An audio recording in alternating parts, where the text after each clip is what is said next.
In today's society, science and technology have advanced to a point we never thought possible.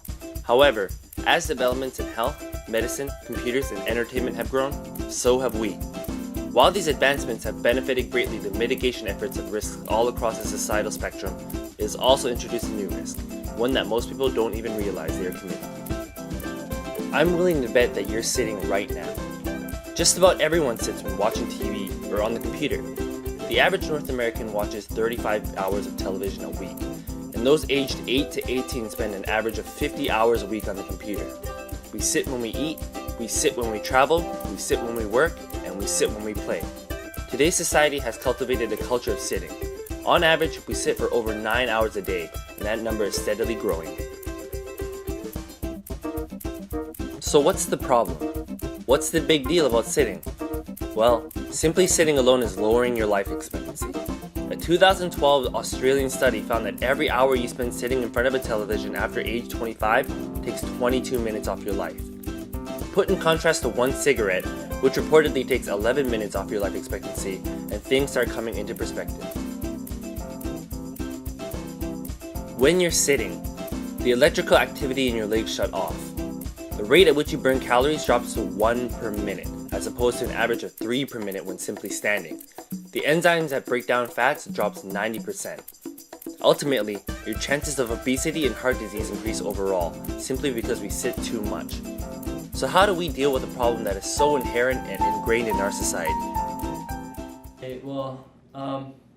Our project is a study of sedentary lifestyles, about how it's so rampant in society and stuff like that.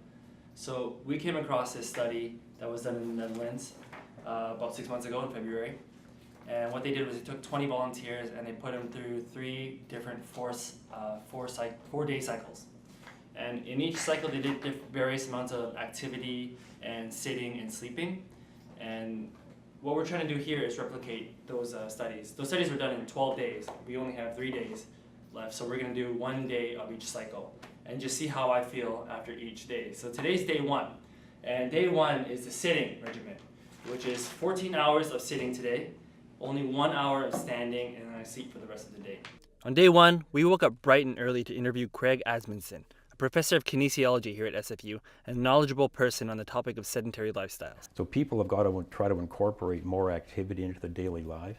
But one of the problems with some of these recommendations of 150 minutes a week of vigorous exercise, if you're a poorer person or you're a single welfare mother that lives in a rougher part of town, it's pretty hard to accomplish that. You can't afford to go to a club and pay money, and it may be not safe to be out on the streets at certain times of the day or night. So it's difficult for people. But a lot of this epidemiological work that's been done for looking at physical activity and coronary heart disease, some of the biggest improvements are going from sedentary activity to light activity. So if people just walk more or garden more or just move, so you don't necessarily have to do really vigorous so-called in quotes exercise. It's now 7:15 and I have been sitting for almost 12 hours and 15 minutes straight. I've been getting up to go to the washroom and do whatnot, but I haven't been standing for more than like 5 minutes at a time. Sometimes I stand up instinctively before Sam or Rex remind me to sit my ass back down. But my ass hurts a lot, and I'm really super tired, more tired than I think I would be if I was able to move around. And to keep myself busy, I've been making music for the thing and doing whatnot. And I went out and did some streeters with Rex today, and I took my chair with me, and turns out people don't really like talking to strange guys who are sitting around in rolling chairs, rolling around the Convocation Mall like an idiot. The general consensus was everyone seemed to be aware that sitting was bad for you, and they also seemed to be aware that you need a certain amount of exercise per day, but they all seemed embarrassed to say how much they sat in a day. How many hours a day do you think you spend sitting as opposed to standing or walking or exercising? Probably about like 16. Probably like at least 8 hours. I think I sit way too much, and I couldn't quantify like how many hours, but like more than 5 or 6, I'd say. What? Yeah. It's 9 o'clock. It's officially been 14 hours of straight sitting. I've been sitting in that room working on our other projects while taking care of this one as well. And I'm finally allowed to stand up. So this is a big moment for me, even though Sam decided not to join us.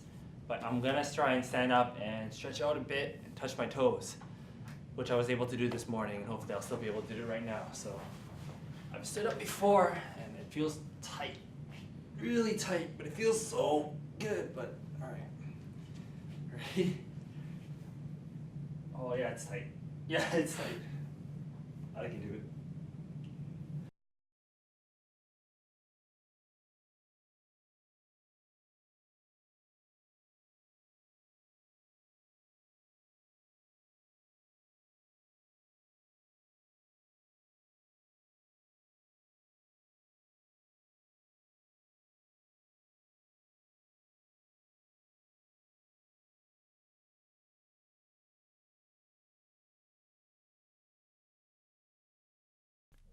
Day 2.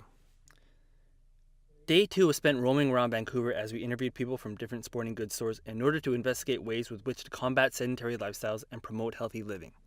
Fittingly, Day 2 was also my active day, wherein I was allowed to walk and stand for 4 hours while only having to sit for 6. So today's Day 2, it's August 7th, Wednesday, and today we're going to be walking around downtown a lot, so I made it my minimal activity day, which means that I'm going to be doing 4 hours of walking, 2 hours of standing, 6 hours of sitting, and the rest will be sleeping.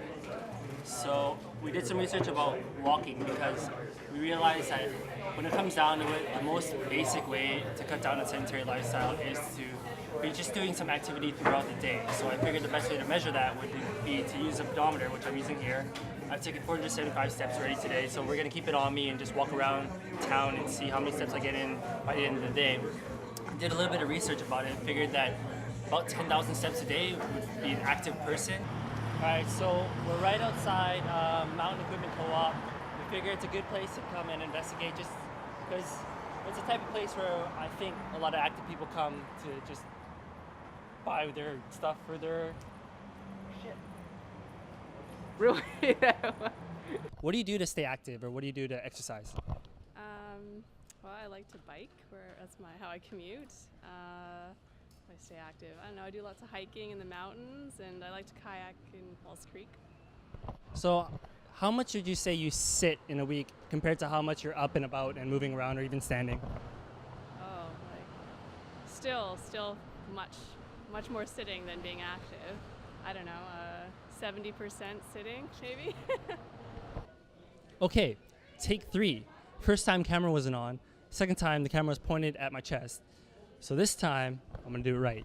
We're here at Mountain Equipment Co-op. We got permission for the head office to harass every employee here, so we're gonna do that and ask them all about what it's like to be here in Vancouver, why Vancouver is considered more of an active community, and then we're also trying to see what they can suggest for people who don't necessarily have a lot of time to be active, what they suggest they can get into and hopefully start being active. Yeah, just getting active is, you got to kind of pinpoint something that is fun for you, and whether that's something you've done before or something you want to get into or try new things. That's the main thing, is it's got to be fun for you. But the one thing that's good about biking is that it's fairly simple as opposed to other activities to incorporate into your daily routine. Absolutely. Right? Because it is a way to get places. Yep. So that's one way that it's easy to add activity into your life. If you already know how to bike, then it's certainly easy to get off, maybe bike to the bus stop, get off a couple stops earlier, and bike to work, right? Yeah, one thing about that is it beats the bus, because the bus is crammed at times, and it's like you can get there faster by biking or in the same amount of time. Yeah. Usually it's work. Most people that I know that aren't active are kind of tends to work in offices. That's generally the way that I've seen it, but some people I know even actually are like weekend warriors that are, do office job like for the 5 days of the week, and then two days a week are just ridiculous. The Canadian government recommendation, or the World Health Organization, they say like we should do maybe 2.5 hours of vigorous exercise in a week. So let's say someone who has done that, but they still sit in the office 9 to 5 and watch TV at home. Yeah. So is that still active in your opinion? I wouldn't say so. For a lot of people I know, it's just sort of a means to an end. Maybe you go to the gym for half an hour every So month. this is a misconception. I think so. To be actually like to deem yourself an active person, I think you have to be like out there or wanting to or just to do something. So Ryan, What? so yeah. So we've just talked to Christina, and she's an expert of climbing, and she had agreed to, give you a few pointers. Okay. Arms straight, right? Generally, like a good way to start is to just like hang. Just hang. And just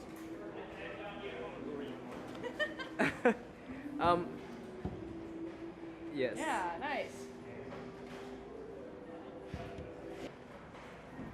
Nice. There you go. Yeah. Trying to make to the top. Yeah, definitely don't. One second, don't fall. I don't think I'm gonna climb that high. Okay. Just because there's stuff behind you, and if you hit it, that won't be so good. I think this is it for me. Okay. Just lower yourself back down. Okay. So Ryan, what is the experience? Do you like it? I'm gonna kill you. No. But other than that, I think I'm ready to go Everest. Yeah. Sweet.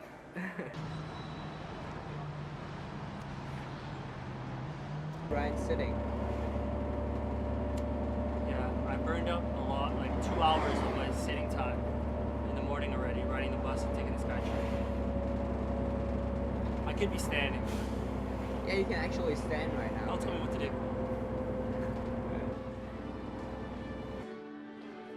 You want to go up the stairs? Being allowed to move around for 4 hours gave me energy throughout the day. I was definitely feeling more active and awake than compared to day one. I was much more tired at the end of the day. However, I felt much healthier and felt like I had accomplished much more than I did in day one. Filming again. Okay, so it's 5 o'clock now. We just finished up all the shooting that we're gonna do for the day. And I just did an extra hour of walking without realizing it because we would walk around everywhere. I'm supposed to do 4 hours. I ended up doing 5. And with 5 hours of walking, I took over 7,500 steps. 7,612 to be exact. And so that's about on average. So I guess the average person, or average male, I should say, walks about 5 hours in a day. And so that seems about right, because this is the light activity one, and if everyone's walking the average amount, most people should be relatively healthy. And I guess people aren't hitting that, and I guess the average must be steadily dropping. In any case, I just have sitting left to do for the rest of the day, and then going to sleep because I did my 2 hours of standing, just filming and whatnot. And it's been tiring today, but it's been better than yesterday. I'm a different kind of tired. I'm more of exhausted tired than I am of a restless tired. Day 3. Day 3 was my vigorous activity day. I had to sit for 13 hours while also having to exercise vigorously for an hour. Like day 1, I was allowed to stand for 1 hour and sleep the rest. This day was designed to emulate those who work or go to school for a day and exercise for a relatively short period of time compared to how long they sit for the rest of the day. Okay, so that was 20 minutes on the treadmill. I'm probably gonna do another 20 minutes on the bike and then 20 minutes on a rowing machine or something. And then that'll be an hour, and then we'll see how I feel for the rest of the day. So let's go to the bike.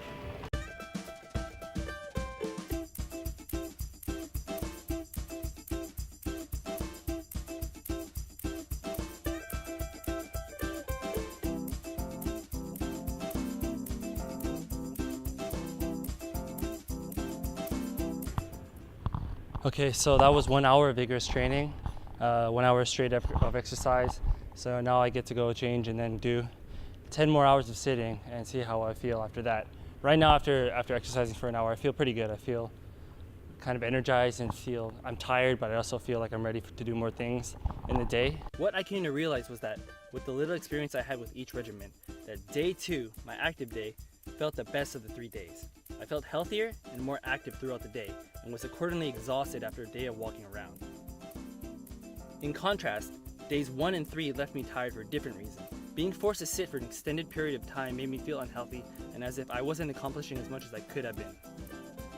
Ultimately, what we found is that rather than integrating an hour or 2 of exercise in order to counteract the effects of being sedentary, you should incorporate activity throughout your day and stay active.